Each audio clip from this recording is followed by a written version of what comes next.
Bom, nosso entrevistado é Carlos Ock, que é especialista em saúde, técnico de planejamento e pesquisa do Instituto de Pesquisa Econômica e Aplicada. Ô, Carlos, eu queria primeiro que você analisasse as questões estruturais aí do SUS e os riscos que o sistema está correndo atualmente. Olha, o primeiro problema do SUS, desde sempre, é o problema de financiamento. A gente aplica hoje, ou aplicava, na verdade, em torno de 4% do PIB, o gasto público, quando até as agências multilaterais que defendem o mix público-privado, né, admitiam que o mínimo que o país deveria aplicar era 6%. E você há de convir que boa parte dos problemas de gestão do SUS, né, tão difundido pela mídia em particular e pelo mercado, decorre exatamente desses problemas de financiamento.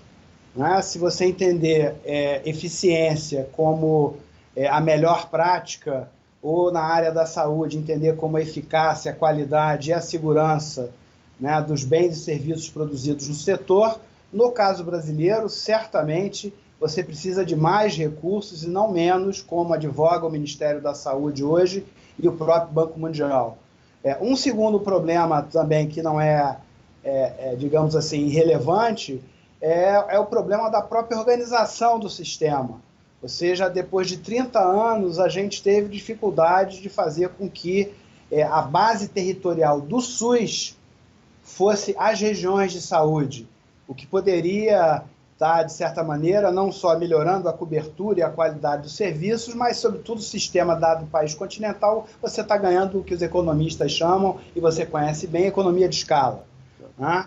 E um terceiro problema, que não é um problema menor, se você observar, por exemplo, a Constituição do National Health Service, é verdade em outro contexto histórico, mas assim que ele nasce, assim que nasce o universalismo na Inglaterra, você teve a estatização dos hospitais filantrópicos, né, ou dos hospitais privados, e essa, digamos assim, é um espinho na carne do SUS desde o seu nascedouro. Né? Boa parte da oferta do SUS, eu não estou falando, Nassif, do mercado tipicamente capitalista que se constituiu a partir da década de 60. Estou falando do SUS, ou seja, aquele setor conveniado, contratado ao SUS, no setor hospitalar era 75% desse mercado. Então, essas questões, essas relações de propriedade que foram se estabelecendo no SUS, hoje você tem um absurdo que você aumenta recurso e quem gera esse recurso são as organizações sociais hoje dos grandes municípios brasileiros. Então eu apontaria esses três problemas para começar a conversa com você. Não está diretamente ligado ao SUS aí, mas é o excesso de exames hoje, que todo médico, aí, principalmente plano de saúde, recorre a exames assim, de uma forma até quase abusiva. Aí. Em relação ao SUS, como é que é a parte tecnológica e o atendimento primário?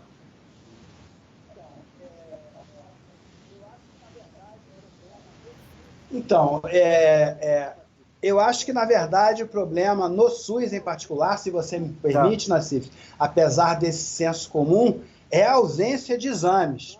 Ou seja, a média complexidade hoje no SUS são os exames, digamos assim, laboratoriais e mais sofisticados, as consultas dos especialistas e, inclusive, as cirurgias eletivas, exatamente onde o mercado, vale dizer, está instalado, é onde a gente tem incapacidade de oferta e deveria ter expandido. No que se refere à atenção primária, eu acho que houve um ganho muito importante com a estratégia de saúde da família, desde a década de 90. Isso melhorou com o programa Mais Médico e você sabe tão bem ou melhor do que eu o que aconteceu com a entrada desse governo. Se terminou de forma abrupta, por um motivo absolutamente ridículo, o programa Mais Médico, e hoje você tem, digamos assim, um aumento da desigualdade do acesso e digamos assim, uma não correção dos vazios assistenciais. Essa questão das regiões está patinando para tomar uma decisão aí, nesse sentido. Qual que foi a dificuldade para implantar aqueles hospitais de referência? Tudo é disputa entre municípios? O que foi?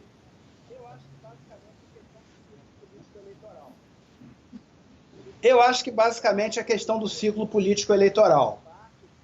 O ciclo político eleitoral, a meu ver, explica em parte esse problema.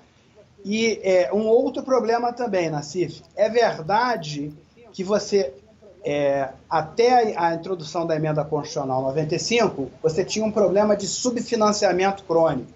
Hoje, a meu ver, esse problema se agrava e a gente que trabalha na área, os especialistas do setor, vem chamando de desfinanciamento do SUS, né?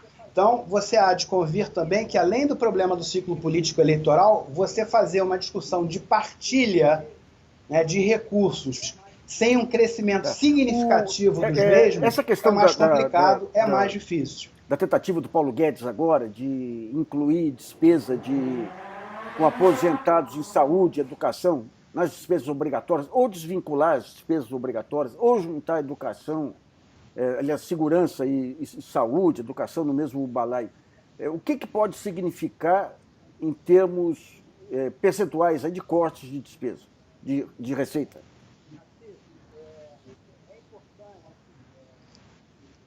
Nassif, é importante você observar que, na verdade, a causa da existência de você ter uma emenda constitucional, no caso a emenda constitucional 95, para você limitar o teto da despesa primária, foi a desvinculação da saúde e da educação. Se não fosse isso, o governo poderia ter definido um teto da despesa primária sem emenda constitucional. Então, quando você define um teto da saúde e da educação, na verdade, você já está sinalizando que você quer reduzir os gastos sociais, em torno, na época, de 19% do PIB, para uma coisa em torno de 12% do PIB, independente aí dos resultados da reforma da Previdência. Então, quando você faz uma proposta, objetivamente hoje, tá, Nassif, antes que eu me esqueça, o piso per capita do governo federal, se você compara de 2013 a 2019, tá, em reais de 19, pela média, pelo IPCA de 19, em termos per capita, o piso do governo federal vem caindo. Então, sobretudo depois da emenda constitucional 95. Se você coloca dois setores, como saúde e educação, para disputar recursos, além de você ter uma política de austeridade fiscal, que a literatura indica que ela tem impactos negativos sobre as taxas de mortalidade e morbidade da população, você vai ter uma disputa entre os dois setores absolutamente perversa. Ou seja, num quadro de redução dos recursos sociais, você vai colocar saúde e educação para disputar os mesmos recursos. Me parece uma irracionalidade nessa conjuntura. Uma conta que sempre falta no país aí da financiarização são as chamadas externalidades positivas ou negativas das políticas públicas. Esses cortes na saúde, vocês chegaram a estimar, de alguma maneira, o impacto no custo das doenças depois? Não exatamente no custo das doenças. Sim. A gente já calculou em 2011... Não exatamente no custo das doenças, mas a gente já calculou em 2011 o efeito multiplicador do gasto público federal em saúde na economia. Para cada R$1 aplicado no gasto público federal em saúde, a economia responde com 1,70. Ou seja, é conhecido na literatura, eu quero lhe dar um outro dado depois também, é conhecido na literatura, aí como a saúde, Nassif, ela é intensiva em força de trabalho, né? Ela tem uma dinâmica no complexo produtivo, simultaneamente à redução das desigualdades. Então, nesse momento, você aplicar recursos, no momento que a economia está estagnada, você teria, digamos assim, um efeito sobre o crescimento da economia e, portanto, sobre o aumento da arrecadação do Estado, e você teria um efeito para mitigar os efeitos da crise sobre a classe média e as classes populares. Eu queria também lhe dar um outro dado importante, Nassif. Nós fizemos um estudo com a professora Sulamis Daim, professora do FRJ, do Instituto de Medicina Social da UERJ, hoje aposentado, e meu colega aqui do IPEA, o Fernando Geiger, onde nós comparamos o gasto público e o gasto privado. E nós vimos claramente que o gasto público ele é distributivo, redistributivo, ou seja, até o 8º décimo de renda. Ou seja, o SUS é extremamente desconcentrador de renda.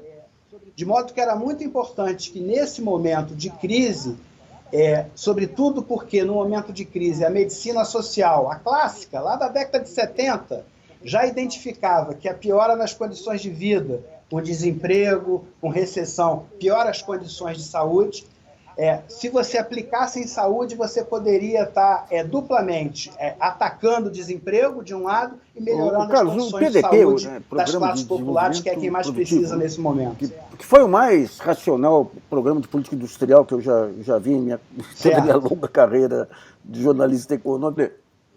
Bom, eu não estou acompanhando com a devida atenção esses desdobramentos, mas eu sei que a Fiocruz está com um projeto grande nessa área, tem dado continuidade, mas naturalmente hoje com uma escassez de recurso maior e com uma participação maior do setor privado e menor do Estado. E isso, de certa maneira, inibe algumas ações e algum tipo de planejamento do Estado na área da indústria farmacêutica, tão importante para atender as condições de saúde da população brasileira. Tá. Em relação às santas casas, qual que é a expressão delas hoje no atendimento à saúde?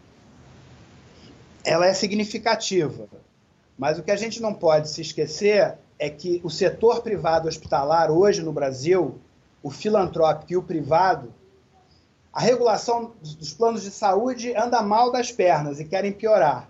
Mas é fato que no setor hospitalar há uma ausência total de regulação. Então, esse é um setor que é altamente subsidiado via renúncia fiscal na CIF, além de taxa de juros subsidiada. E com a dinâmica do sistema de saúde no Brasil hoje, esse setor filantrópico ele acabou ganhando, digamos assim, um contorno, um desenho que vai numa linha muito mais das exigências de mercado do que das exigências do SUS. Então, era necessário você alterar, de certa maneira, essa lógica, de um lado, e, de outro, fazer com que esse setor, de fato, fosse regulado, coisa que, infelizmente, não é. Essa questão do uso do SUS pelos planos de saúde, de que maneira que ficou regulado aí? Para atividades complexas aí. No setor hospitalar, você tem a figura do ressarcimento. Ou seja, se o Estado consegue identificar que aquele usuário de plano de saúde foi no SUS, você tem a figura do ressarcimento, que é administrada pela Agência Nacional de Saúde Suplementar, a agência dos planos. No setor ambulatorial, você não tem nenhum sistema, digamos assim, que seja sensível para captar a clientela da medicina privada contratada no SUS. Independente da questão meritória, Nassif, a questão aí é que você está socializando os custos de reprodução dos planos de saúde. Claro. Você já faz isso via subsídio, né, do imposto de renda de pessoa física e pessoa jurídica, quem diretamente patrocina o consumo de serviços privados ou consumo de planos de saúde. E nesse caso, você empurra para o SUS aqueles atendimentos mais custosos, socializando os custos das operadoras. Tá certo. Carlos, obrigado aí por sua entrevista, aí tá bem esclarecedora, viu? Eu que agradeço aí, foi um prazer falar contigo e te conhecer. Um abração, bichão. Um abraço, tchau. Até mais aí. Valeu.